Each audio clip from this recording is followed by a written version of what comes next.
Pasintabi po sa mga nagmi-midnight snack, nabugahan ng bumulwak na maruming tubig ang isang estudyante at guro sa Russia. Kadugyutan din ang ginawang pag-ihi ng isang lalaki sa mga sangkap sa paggawa ng alak.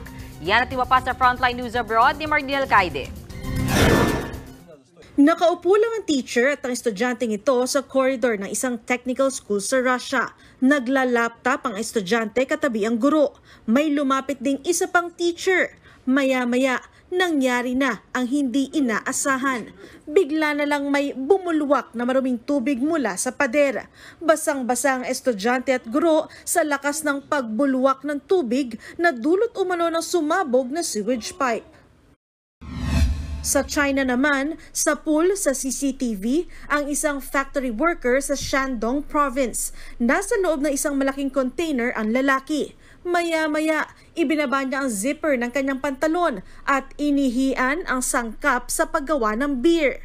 Iniimbestigahan na ng mga pulis at ng health officials ang insidenteng yan. Tiniyak naman ng may-ari ng kumpanya na hindi na-deliver ang inihiang sangkap ng beer. Pumanaw na sa edad na 31 ang itinuturing na world's oldest dog na si Bobby. Marami rin ang bumilib sa tagal ng buhay ng Portuguese watchdog. 12 hanggang 14 years lang kasi ang average na buhay ng breed ni Bobby. Ayon sa kanyang fur parent, nakatulong sa mahabang buhay ni Bobby ang katahimikan sa kanilang lugar. Hindi siya ikinakadena at kung ano ang kinakain nila, kinakain din daw ni Bobby. Nagbabalita mula sa Frontline, Marlene Alcaide, News 5. Mga kapatid, Ed Lingaw po, maging maalam at may pakialam sa mga napapanahong balita sa ating bansa.